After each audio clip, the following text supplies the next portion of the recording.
दोस्तों, आप लोगों ने ठगी की ऐसी बहुत सी कहानियां सुनी होंगी जिसमें ठग ने अपना शातिर दिमाग लगाते हुए लोगों को सामने से लूट लिया होगा और वो गायब भी हो गया होगा। इस मामले में आज तक अगर कोई बड़ा नाम आता है तो वो नटवर लाल का होता है, जिसने एक जमाने में भारत की संसद भवन को ही बेच डाला था।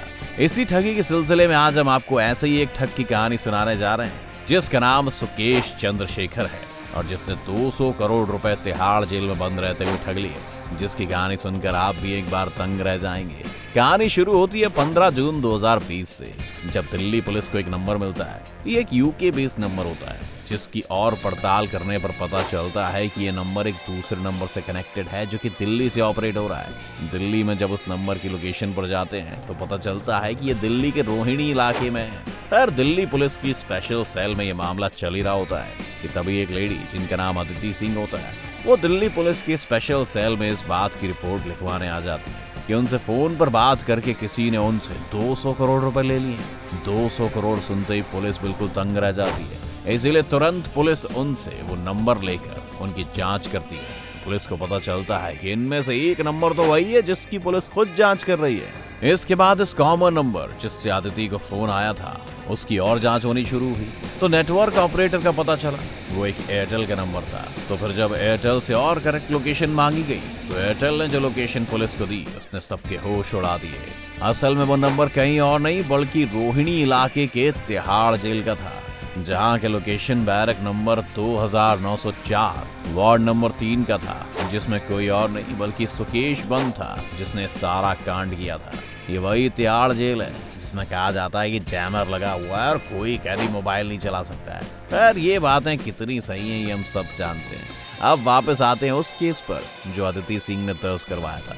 अदिति सिंह ने जो कुछ भी पुलिस को बताया वो सुनकर आपके होश भी उड़ सकते हैं। दरअसल अदिति सिंह कोई और नहीं बल्कि देश के एक अरबपति शिवेंद्र मोहन सिंह की पत्नी है और शिवेंद्र मोहन सिंह रैनबैक्सी और फोर्टिस जैसे हेल्थ कंपनियों के प्रमोटर थे, लेकिन बाद में चीटिंग केस में साल 2019 से जेल में ही बंद थे। अदिति सिंह ने पुलिस को बताया कि करीब एक साल बाद यानी 2020 में उनके पास सबसे पहले एक नंबर से फोन आता है जिसमें फोन उठाने पर कॉल करने वाला इंसान खुद को मिनिस्ट्री ऑफ होम अफेयर्स का बताता है और ये कहता है कि गवर्नमेंट को पता है कि आपके पति जेल में है, लेकिन चूंकि वो हेल्थ सेक्टर के एक बड़े चेहरे हैं और उन्हें इस सेक्टर में काफी एक्सपीरियंस है, इसीलिए गवर्नमेंट चाहती है कि कोविड के नए दौर में एक नए हेल्थ इंफ्रास्ट्रक्चर के लिए कमेटी बने जिसमें शिवेंद्र मोहन को भी शामिल किया जाए।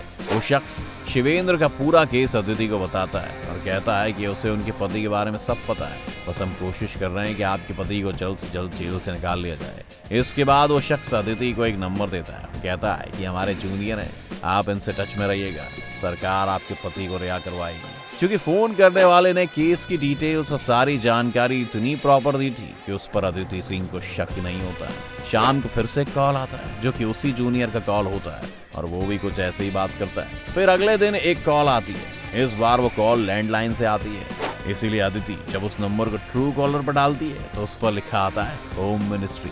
जब अदिति फोन उठाती है तो उनसे कहा जाता है कि सरकार अपना काम कर रही है और हमारी बात को देश के गृह मंत्री अमित शाह भी सुन रहे हैं, क्योंकि फोन स्पीकर पर है, इसलिए आप चिंता मत कीजिए, बस वैसा ही कीजिए जैसा आपको कहा जाए। इसके बाद फिर से लैंडलाइन से कॉल आती है जो ट्रू कॉलर पर दिखाता है कि पीके मिश्रा पीएमओ का नंबर है जो कि प्रधानमंत्री के पीए हैं। अब अदिति को उन लोगों पर भरोसा होने लगता है कि जब पीएमओ और खुद होम मिनिस्ट्री इस मामले में इन्वॉल्व है तो सब सही होगा।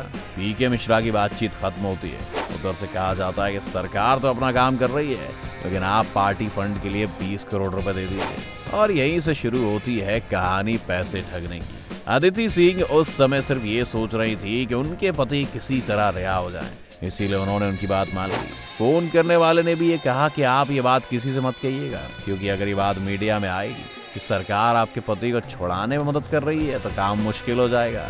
अगले दिन पैसे देने के लिए फिर एक कॉल आया और पैसे को हांगकांग के एक अकाउंट में ट्रांसफर करवाया गया। ये तो शुरुआत थी।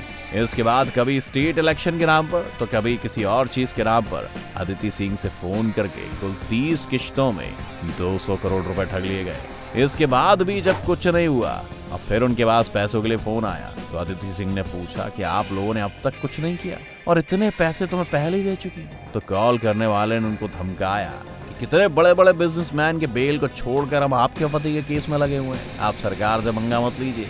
जितना आपसे कहा जा रहा है उतना ही कीजिए। इसके बाद अदिति को जब उनकी बातों पर शक होने लगता है तो वो पुलिस के पास आ जाती है। पुलिस इस पूरी कहानी को सुनकर हैरान रह जाती है। इसके बाद इस केस को चीटिंग का बताकर EOW को सौंप दिया जाता है। EOW सारी बातें जानने के बाद अदिति सिंह से कहती है कि आप उन्हें पैसे दीजिए और हम इस बार उन्हें रंगे हाथों पकड़ेंगे। अदिति सिंह पुलिस के कहे अनुसार यही करती है और EOW के ऑफिसर पहले पैसे लेने के बाद एक कार में मौजूद शख्स को रंगे हाथ पकड़ लेती है। पूछताछ करने पर वो बताता है कि वो ये काम अपने भाई के कहने पर करता है। फिर जब भाई साहब पकड़े जाते हैं तो वो बताता है कि उसे काम करने के इंस्ट्रक्शन जेल से आते हैं। जब पुलिस उससे और पूछताछ करती है तो वो कहता है कि आपको सारी डिटेल्स वही शख्स दे सकता है जो अभी तिहाड़ जेल में बंद है और इस मामले का मास्टरमाइंड है, जिसका नाम सुकेश चंद्रशेखर है। इसके बाद पुलिस कोर्ट से आदेश लेने के बाद जेल में सुकेश से पूछताछ करने जाती है। लेकिन जब वो सुकेश से मिलने जाती है तो वो दंग हो जाती है, क्योंकि सुकेश बिल्कुल फिल्मी स्टाइल में वहां पर 40 कैदियों के बैरक में अकेले सारे CCTV कैमरे को बंद करके रहता था। जब उससे पुलिस ने पूछा कि आखिर उसने ऐसे कैसे किया तो उसने फिल्मी अंदाज में कहा सब कुछ बिकता है। और ये बात बिल्कुल सच थी, क्योंकि उस पूरी जेल में शायद ही कोई शख्स था जिसे सुकेश ने नहीं खरीद लिया था। इसके लिए सुकेश ने जेलर से लेकर गार्ड और यहाँ तक कि सफाई कर्मचारियों को भी पैसे खिलाए थे ताकि वो आराम से जेल में अपना काम कर सके और पुलिस उसको हर वो चीज ला कर दे जिसकी उसे जरूरत हो, जैसे फोन, सिम कार्ड। उसने आगे की जांच में बताया कि जब वो जेल में आया था तो बड़े बड़े लोग इस जेल में बंद थे, जिसमें शिवेंद्र मोहन जो रेनबैक्सी के प्रमोटर थे, उन्हें यहाँ से बाहर जाने की बहुत बेचैनी थी। इसलिए उसने उनको ही अपना टारगेट बनाया और जेल प्रशासन को करीब 25 करोड़ रुपए घूस दिए इन काम को करने के लिए।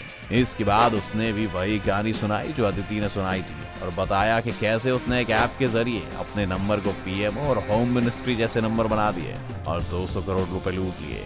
क्योंकि वो पहले से जेल में था इसलिए उस पर इस कांड का भी केस जोड़ गया। सब कुछ हो गया, लेकिन अफसोस कि शिवेंद्र मोहन सिंह जेल से नहीं छूट पाए। ये थी पूरी कहानी नए नटवर लाल की। आप अपनी राय में कमेंट करके बताइए, साथ ही वीडियो को लाइक और शेयर जरूर करें। हमारे चैनल को सब्सक्राइब भी करें।